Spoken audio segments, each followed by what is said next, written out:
नमस्कार, मी रवी कुमार. जवाब तो आपको देना होगा बोल सरकार या सदरात 85 आवाजच्या खास स्पेशल रिपोर्ट मध्ये आपलं स्वागत. कसे आहात आपण? मजेत ना?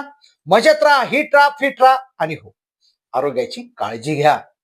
चला तर मग विषयाकडे वळूया. विचारलं जातं की लेक्सस गाडी आहे त्यांची आणि त्या लेक्सस गाडीच्या समोर ते उभे आहेत. त्या गाडीच्या संबंधातली पोस्ट मुळामध्ये पहिल्यांदा मी व्हायरल केली. ते पोस्ट आपोआप व्हायरल होतात. तर राष्ट्रवादी काँग्रेस शरद पवार गटाच्या सोशल मीडिया टीम मधल्या मंडळींची एक पोस्ट मी पाहिली, ज्याच्यामध्ये त्यांचं असं म्हणणं होतं की राष्ट्रवादी काँग्रेस अजित पवार गटाच्या लोकांनी असं म्हटलं की तटकरे आणि कुटुंबियांची बदनामी करण्यासाठी 5 कोटी रुपये रोहित पवारांनी दिले. रोहित पवारांनी त्यांचा व्यवहार काय त्याच्याशी मला घेणं देणं नाही, पण सुनील तटकरेंकडे पवारांच्या गटाकडे जर एखाद्याला द्यायला 5 कोटी असतील असं आपण धरूया तुर्तास, तर सुनील तटकरेंकडे 5 कोटीची गाडीच आहे. त्यामुळे ती जी पोस्ट मी एक्सवर टाकली आहे किंवा फेसबुकवर टाकली आहे त्यामध्ये मी फक्त एवढं म्हटलं आहे की लायकी आणि लेक्सस हे एकाच फ्रेम मध्ये आहे. तर लायकी मी का म्हटलं आहे, तर या सुनील तटकरे त्यांचं सगळं कुटुंब यांचा सगळा राजकीय उत्कर्ष पवार साहेबांची आणि दादांची जर कृपा नसती तर या माणसांना रोह्याच्या बाहेर कोणी विचारलं नसतं. आणि त्याच्या अगोदर जर अंतुले साहेबांची कृपा नसती तर तटकरेंनी ज्या पद्धतीने आधी अंतुलेंच्या आणि मग पवार साहेबांच्या खांद्यावर उभं राहून उड्या मारल्या तर त्यांना मानता आल्या नसत्या. त्यामुळे अशी जी काही राजकीय प्रवासातली माणसं ज्यांचे बेडकाचे बैल झालेले आहेत त्या माणसांना स्वतःकडे जेव्हा कंटेंट काही नसतो, विचार काही नसतो, त्यावेळेला त्यांना स्वतःची ताकद दाखवण्याचं एकमेव साधन त्यांच्याकडची भौतिक संपत्ती ही आहे. ती गाडी हे त्या भौतिक संपत्तीचं किंवा आजाराचं लक्षण आहे. तुम्ही आता सुरुवातीला उल्लेख जो केलात की खरातच्या प्रकरणामध्ये महाराष्ट्रात खूप लोकांचे फोटो आले. तटकरेंचा फोटो आलाय की नाही हा मुद्दा महत्वाचा नाहीये. तटकरेंची मुलगी महाराष्ट्रामध्ये महिला आणि बालविकास खात्याची मंत्री आहे. त्यांच्याच पक्षाच्या बाईंना महिला आयोगावरनं आणि महिला प्रदेश काँग्रेस राष्ट्रवादी काँग्रेसच्या पदावरनं जावं लागलं. आणि हे सगळे लोक तटकरेंच्या गँग मधले आहेत. दादांच्या मृत्यूनंतरचे जे 4 लाभार्थी आहेत, प्रफुल्ल पटेल, सुनील तटकरे, छगन भुजबळ आणि धनंजय मुंडे, या सिंडिकेटचा भाग असलेल्या चाकणकरांना जावं लागतं. अशा वेळेला आदित्य तटकरेंना महाराष्ट्रातल्या स्त्रियांचं लैंगिक शोषण कुणीतरी करत आहे, त्याला राजकीय प्रशासकीय पाठबळ आहे, एखादा कुणीतरी उपजिल्हाधिकारीची बायको त्या खरात बरोबर भागीदारी करते, अशा वेळेला महाराष्ट्राच्या महिला आणि बालविकास खात्याच्या मंत्र्याला याबद्दल मतही द्यावंसं वाटत नाही. पण रोह्यामध्ये एखादा कार्यक्रम करताना दादा आणि त्यांच्या पत्नीचा फोटो नसेल आणि त्यावर टीका झाली तर त्यासाठी प्रेस घ्यायला त्यांना वेळ मिळतोय. यावरून ही सगळी जी माणसं आहेत, तटकरे, त्यांचं सगळं कुटुंब आणि हे सगळं सिंडिकेट जे परपुष्ट सिंडिकेट आहे, पवारांच्या खांद्यावर उभं राहिलेलं सिंडिकेट आहे, यांची मुळामध्ये लायकी कदाचित नगरपंचायतीत निवडून येण्याची पण नव्हती. पण यांना एवढा गडगंज पैसा मिळाला. तो गडगंज पैसा सिंडिकेट मधनं मिळाला, वेगवेगळ्या प्रकल्पांमधनं मिळाला आणि या सगळ्या प्रकल्पांच्या भ्रष्टाचारातनं मान सोडवण्यासाठी म्हणून दादा विकासाच्या नावाने ह्या सगळ्या भाजपच्या लोकांच्या बरोबर गेले. तटकरेंच्या बद्दल मी याहीसाठी लिहिलंय की जे तटकरे दादांच्या मृत्यूनंतर असं म्हणत होते की मला माहित नाहीये असं काही विलिनीकरणाची चर्चा होते का, झाली असेल तर मला काही कल्पना नाही, तेच तटकरे असं म्हणतात की मला कल्पना होती विलिनीकरणाची चर्चा होते, पण ते समोरच्या गटातले म्हणजे पवार साहेबांच्या गटातले लोक सुनेत्रा वहिनींना अध्यक्ष करा असं म्हणतायत का. म्हणजे याला इंग्रजीमध्ये गोलपोस्ट बदलणं असं म्हणतात. म्हणजे जेव्हा तटकरेंच्या असं लक्षात आलेलं आहे की दोन्ही पक्षामधल्या कार्यकर्त्यांचं काहीतरी वेगळं मत आहे आणि तटकरे आणि त्यांची जी गँग आहे 4 जणांची ती त्यांच्या पक्षात सुद्धा आता एकटी पडली आहे. तुम्ही जर सोशल मीडियावर पाहिलं तर राष्ट्रवादी काँग्रेस अजित पवार गटाचे जे उपाध्यक्ष आहेत उदयकुमार आहेर, त्या सगळ्यांनी एक मराठ्यांची एक स्वतंत्र अशा प्रकारची संघटना उभी करून ते सुनेत्रा पवारांना भेटलेत आणि हा पक्ष अशा पद्धतीनं ओबीसींच्या ताब्यात जाऊ नये आणि एका सिंडिकेटच्या ताब्यात जाऊ नये अशा प्रकारची भावना त्यांनी व्यक्त केली आहे. मला असं वाटतं की तटकरेंच्या राजकारणाचा फुगा फुटण्याची ही वेळ आहे. त्यांची गाडी हे त्या आजाराचं लक्षण आहे. तुमच्याकडे कुठून येतात गाड्या घेण्यासाठी 5-5 कोटी रुपये? काय तुमची अशी तुम्ही असं काय विकास काम तुम्ही रोह्यात केलंय? म्हणजे रोह्यामध्ये तिथल्या नगर परिषदेनं आता कालच महावीर जयंतीच्या दिवशी जैनांना खुश करण्यासाठी तिथले कत्तलखाने बंद ठेवले. रोह्यामध्ये मराठी माणसांचं प्रभुत्व असलेल्या क्षेत्रात जैनांना एवढा माज कुठून येतो? आणि जैनांना असा माज आल्यावर तिथली मराठी एकता संघ नावाची एक छोटी संघटना आहे, तिथली तरुण मुलं ज्या वेळेला काही एक आंदोलन करतात त्यावेळेला त्यांना तिथले राजकीय प्रतिनिधी, तिथले पोलीस प्रशासक हे दमबाजी करतात. म्हणजे तुम्ही दमबाजी जैनांना करायला पाहिजे की तुम्ही लोकांच्या खाण्यापिण्यावर निर्बंध कसे घालता, असं न करता तुम्ही मराठी मुलांना दमबाजी करता. म्हणजे तटकरे कोणाचे प्रतिनिधी आहेत? तटकरे तिथल्या भांडवलदार वर्गाचे प्रतिनिधी आहेत आणि त्यांनी एका अर्थाने रायगड पासून सिंधुदुर्गापर्यंतचं अख्खं कोकण ज्या 2-4 मंडळींनी नासवलेलं आहे त्या मंडळींमध्ये तटकरेंचा प्रमुख क्रमांक आहे. मी मागेही सोशल मीडियावरच्या एका व्हायरल पोस्ट मध्ये असं म्हटलं होतं की महाराजांनी चकमकटोक रायगड जिल्ह्यामध्ये उगाच केलेलं नाहीये, ते दूरदृष्टीनं केलेलं आहे. अशा प्रकारचे महाराष्ट्रद्रोही लोक महाराष्ट्रामध्ये 200-400 वर्षानंतर सुद्धा निर्माण होतील याची पूर्ण खात्री असेल. कदाचित त्यावेळेचे लोक घोड्यावर असतील, आताचे लोक लेक्सस मध्ये असतील, एवढाच फरक आहे. त्यामुळे ती पोस्ट मी त्या दृष्टीनं लिहिली आहे. आणि मला असं वाटतं की जोपर्यंत या प्रकारचं संधी साधू राजकारण, अजित पवार गटाचं राजकारण हे विकासाचं राजकारण नाही, हे लबाडीचं, संधी साधूपणाचं आणि भ्रष्टाचार कोडगेपणाने मिटवणारं राजकारण आहे. जोपर्यंत यांच्या राजकारणाचा, तथाकथित प्रादेशिक राजकारणाचा निपात होत नाही तोपर्यंत महाराष्ट्रामध्ये काहीही बरं होण्याची शक्यता नाही. त्यामुळे ज्यांना कोणाला वाटतंय की रायगड स्वच्छ झालं पाहिजे, ज्यांना कोणाला वाटतं की रायगड ही बाबासाहेबांच्या महाडच्या 14 तळ्याची आणि शिवाजी महाराजांच्या रायगडची पावनभूमी आहे, त्यांनी पहिल्यांदा तटकरेंच्या राजकारणाची साफसफाई करण्यापासून सुरुवात केली पाहिजे. मात्र असताना बघितलं गेलं तर खरात आणि चाकणकर यांचे संबंध समोर येत आहेत, अनेक प्रॉपर्टी देखील समोर येत आहेत. आवडतं आशांवरती कारवाईची मागणी करत आहे ईडी. मात्र तुम्ही असं सांगतात की गडकरींचा पैसा येतो कुठून? आवडतं येणाऱ्या काळात आशांची चौकशी म्हणा, आशांचे अनेक नावं जे येते अनेक नेत्यांबरोबर आहे, भावांबरोबर देखील आवडतं येणाऱ्या काळात चौकशी होईल. असं आहे की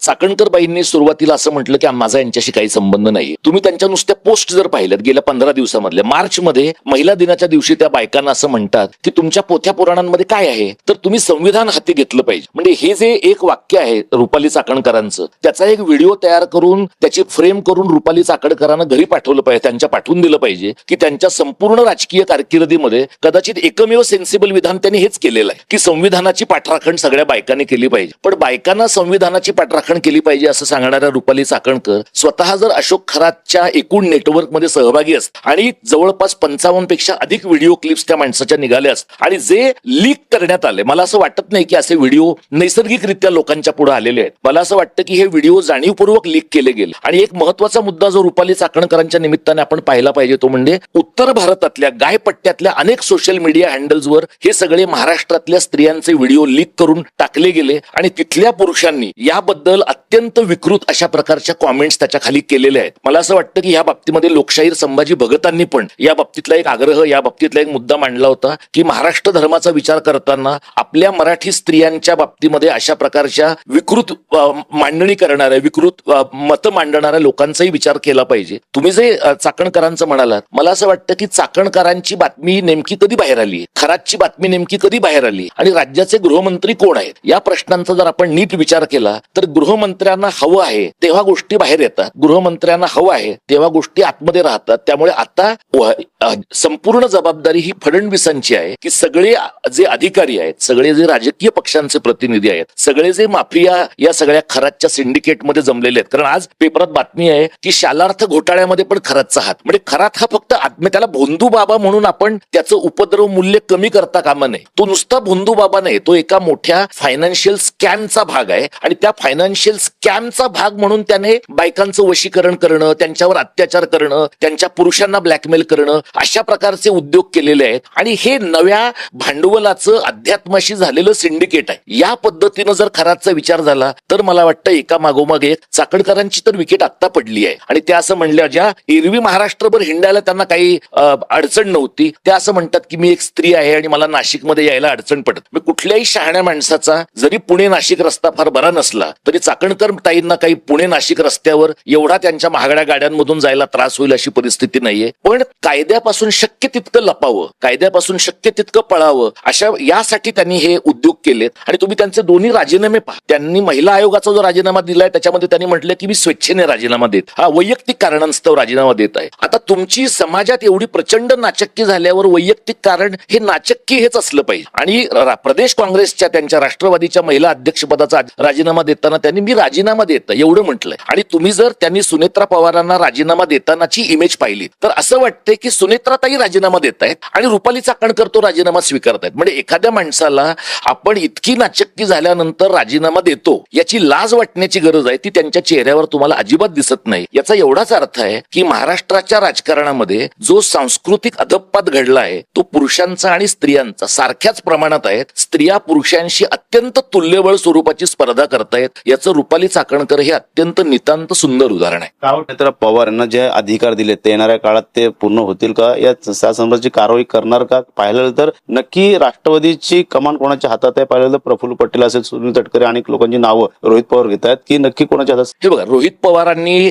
म्हणजे मला असं वाटतं की त्यांचं राजकारण सुरू झाल्यापासून पहिल्यांदा ते काहीतरी सेन्सिबल बोलतायत. म्हणजे त्यांच्या काकाच्या मृत्यूबद्दलची चौकशी त्यांनी करायला लावणं ह्याच्यात त्यांचं राजकारणही असेल, त्या असण्याबद्दल काही हरकत नाही, कारण ते राजकीयच पुढारी आहेत. पण तरी सुद्धा काही एक गोष्ट लावून धरणं जे सुप्रिया सुळेंनाही जमलेलं नाही ते रोहित पवारांनी केलेलं आहे. सुनेत्रा पवारांच्या बाबतीमध्ये आता त्या पक्षाच्या अध्यक्ष झाल्या आणि पक्षाच्या त्या अध्यक्ष झाल्या तरी कार्याध्यक्ष प्रफुल्ल पटेल आहेत. अशा परिस्थितीमध्ये जर सुनेत्रा पवारांच्या पक्षामध्ये प्रफुल्ल पटेल आणि तटकरे हे इलेक्शन कमिशनशी डील करणार आहेत किंवा ते म्हणतील तो निर्णय इलेक्शन कमिशनशी संबंधित असेल, अशा प्रकारचं पत्र जर प्रफुल्ल पटेल आणि तटकरे या सिंडिकेटने पाठवलं असेल आणि त्याला चेकमेट करणारं पत्र जर सुनेत्राताईंनी पाठवलं असेल, तर मला असं वाटतं की सुनेत्रा पवारांचा खरा शत्रू त्यांच्या पक्षाच्या बाहेर नाही, पक्षाच्या बाहेरचे त्यांचे शत्रू आहेतच. म्हणजे शिंदे गटाला त्यांचा त्रास आहे किंवा फडणवीस पण त्यांचे मित्रच आहेत असं काही खात्रीलायक सांगता येत नाही. पण सुनेत्रा पवारांनी 2 महिने त्यांच्या पतीच्या मृत्यूचे झाल्यानंतर कदाचित त्या प्रचंड दडपणाखाली असतील अशी एक शक्यता आहे. कदाचित आपलं दुःख व्यक्त करण्याची त्यांना सोय नसेल अशी एक शक्यता आहे, किंवा त्यांना मोठ्या ताकदीची कोणीतरी शक्ती ब्लॅकमेल करते आहे आणि त्यामुळे त्यांचे दोन्ही चिरंजीव आपल्या वडिलांच्या मृत्यूबद्दल, तो घातपात आहे हे सिद्ध व्हायचं आहे, पण तो घातपात आहे का अपघाती मृत्यू आहे याच्याबद्दलच्या निर्णयासाठी, याच्याबद्दलच्या तपासासाठी महाराष्ट्रातल्या एका ताकदवान माणसाच्या मृत्यूनंतर, ज्याचे काका महाराष्ट्रातले सर्वाधिक ताकदवान नेते आहेत, त्या माणसा आणि ज्याच्या काकांनी आणि त्यांनी मिळून महाराष्ट्रात 30 वर्ष सत्ता गाजवलेली आहे, त्या माणसाच्या मृत्यूनंतर जर तपास 2 महिन्यानंतर तपास इंचभर पण सरकत नसेल, तर तुमच्या माझ्यासारख्या सामान्य माणसाचा बेवारस मृत्यू झाला तर कुणी ढुंकूनही पाहणार नाही अशी परिस्थिती आहे. हे सुनेत्रा पवारांच्या समोरचं सगळ्यात मोठं आव्हान आहे. मला असं वाटतं की त्यांची जी काही सोशल मीडिया टीम त्यांच्या वतीने आता लिहिते,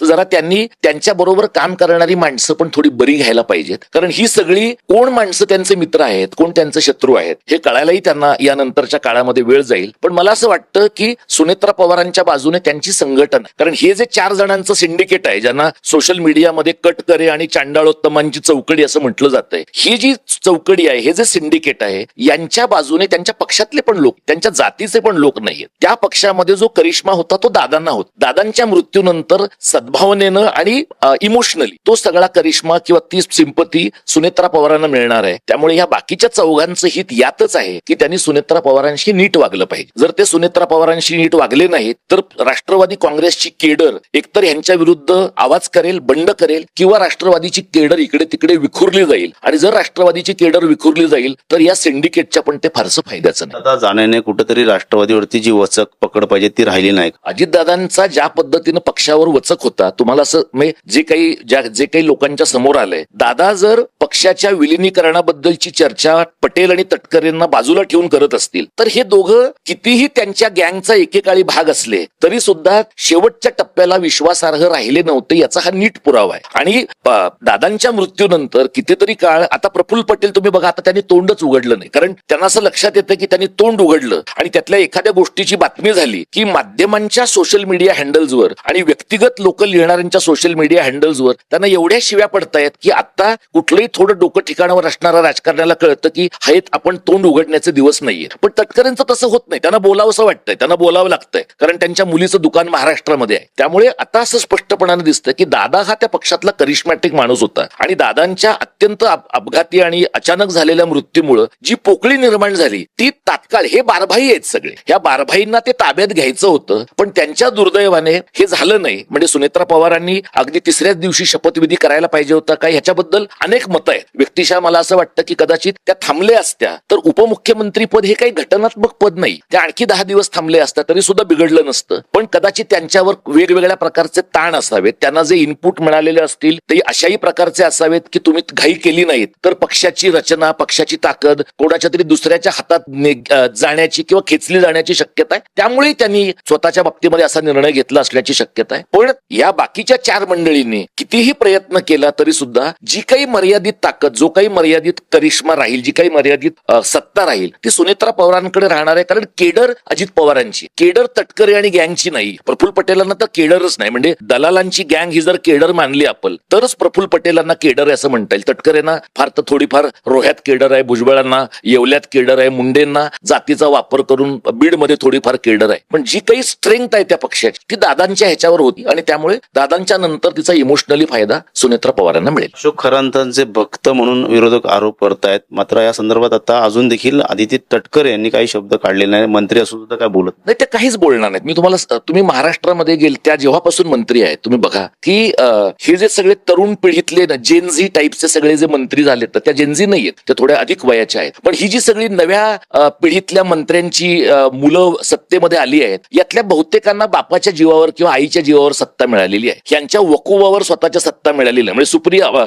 आदिती तटकरेंची तर सगळी सत्ता सुप्रिया सुळे आणि यशवंतराव चव्हाण मध्ये तयार झालेली सत्ता आहे. तिथे लोकांनी यांना ग्रूम केलं, चुकीच्या माणसांना ग्रूम केलं त्यांनी, आणि त्यामुळे आदिती तटकरेंना ही सत्ता मिळालेली आहे. आयत्या मिळालेल्या सत्तेमध्ये इनकॉम्पिटंट माणूस ज्यावेळेला बसतो त्याला तो काय करतो की सत्ता शक्यतो आपल्या हातातनं जाऊ नये, सत्ता शक्यतो आपण पुढे हिसकावून घेऊ नये, यासाठीचा बेस्ट मार्ग काय आहे? कमीत कमी तोंड उघडणं. आणि कमीत कमी तोंड उघडणं आता एकनाथ शिंदेच्या काळामध्ये जी लाडकी बहीण योजना आली, त्या महिला बाल विकास खात्याच्या अंतर्गत ते पैसे गेल्यामुळे आपोआपच आदिती तटकरे, म्हणजे आदिती तटकरे तर त्याच्यात कर्तृत्व शून्य आहे. ते एकनाथ शिंदे, अजित पवार आणि देवेंद्र फडणवीस यांचंच कर्तृत्व आहे. पण त्या महिला बाल विकासची मंत्री म्हणून यांना आयतं श्रेय मिळालं. ते आयतं श्रेय टिकवून ठेवण्यासाठी सुद्धा जो कॉम्पिटन्स लागतो तो आदिती तटकरेंकडे नाही. पण मी तुम्हाला सांगतो की त्या अजिबात त्या पदावरून जाणार नाहीत, कारण त्यांना तिथे घेतलेलंच मुळात तोंड बंद ठेवण्यासाठी. काही करायचंच नाहीये त्यांनी, महिलांच्याही विकासासाठी करायचं नाही, बालविकासासाठी काही करायचं नाही. त्यांनी तिथे स्वतःच्या कुटुंबाच्या, रोह्याच्या आणि रायगड जिल्ह्यातल्या विकासासाठी काम करायचं. ते त्या चांगलंच करतायत. पक्षामध्ये अनेक गोष्टी दबलेल्या आहेत, ते येणाऱ्या काळात बाहेर पडतील का? मोठमोठी नावं निश्चितपणानं बाहेर पडतील. आणि मला असं वाटतं की पवार साहेबांचा राष्ट्रवादीचा गट आणि दादांचा राष्ट्रवादीचा गट हे दोन्ही 19 साली त्यांचा पक्ष एकत्र होता त्यावेळेला, आणि दादांनी पहाटेचा शपथविधी घेण्याच्या अगोदर अनेक लोकांना असं वाटत होतं की हा एक प्रादेशिक पक्ष आहे. जसा सेना हा प्रादेशिक पक्ष आहे, मनसे हा प्रादेशिक पक्ष आहे, तसा राष्ट्रवादी हा प्रादेशिक पक्ष आहे. आणि त्यामुळे महाराष्ट्राबद्दल, महाराष्ट्र धर्माबद्दल यांना काहीतरी वाटत असेल, पण यांना काही वाटत नाही. हे एका अर्थाने काल समाज माध्यमावर आणखी एक व्हायरल झालेली सुप्रिया सुळेंच्या निमित्तानं गोष्ट अशी होती की मतभेद चालतील, मनीभेद नको. म्हणजे मनभेद नाही, मनीभेद, पैशांचे भेद नको. तर पैशांचे भेद अजिबात मिटवून टाकणारा सिंडिकेटचा पक्ष म्हणजे आधी पवार साहेबांचा पक्ष आणि नंतर दादांचा पक्ष आहे. जसजसे हे लोक सत्तेपासून दूर जात, हे लोक सत्तेशिवाय जगू शकत नाही. त्या प्रकारची भांडगुळ आहेत. सत्तेशिवाय जगण्याची ह्यांच्यावर जेव्हा वेळ येईल तेव्हा यांची सगळी उष्टी खरकटी बाहेर येतील. पण त्यासाठी निवडणुकीच्या तोंडावर पैसे टाकून मतं विकत घेण्याची क्षमता, मतांमध्ये यंत्रणेमध्ये झोल करण्याची क्षमता, याच्या पलीकडे महाराष्ट्रातला माणूस पाहू शकतो का? पाहू शकला तर यांची उष्टी खरकटी बाहेर येत नाही. पाहू शकला तर कदाचित आदिती तटकरेंना आपल्याला आणखी वरच्या पदावर पुढच्या 5 वर्षांनी 10 वर्षांनी पाहण्याचं दुर्भाग्य आपल्या वाटेल. मुख्यमंत्री देवेंद्र फडणवीस येणाऱ्या काळात जसे बंधू बाबा जे खरात आहेत त्यांच्यावरती कारवाई करतात, येणाऱ्या काळात अनेक लोकांवरती देखील कारवाईचा बडगा उगारला जाईल का? येणाऱ्या काळात अनेक लोकांचे साठीलोटा आर्थिक व्यवहार स्त्रोत आपल्याला पाहायला फडणवीसांच्या बाबतीमध्ये आता खूप लोकांनी असं म्हटलंय की देवाभाऊंकडे हे सगळं गेलेलं आहे, म्हणजे आता सगळं सुटेलच. मी काही त्यांच्याबद्दल तेवढा आशावादी माणूस नाही. जे त्यांना आड येणारे लोक आहेत, जे त्यांना अडचणीत ठरणारे लोक आहेत, ते खरातच्या सोबतचे असतील किंवा त्या ऋषिकेश वैद्यच्या सोबतचे असतील, ते सगळे गोत्यात येतील. त्यातले जे लोक भाजपमध्ये जायला तयार असतील ते गोत्यात येतील, पण गोत्यात येणार नाही. आणि त्यातले जे लोक आत्ताच भाजपमध्ये आहेत त्या सगळ्या माणसांना मॅनेज करण्यासाठी फडणवीस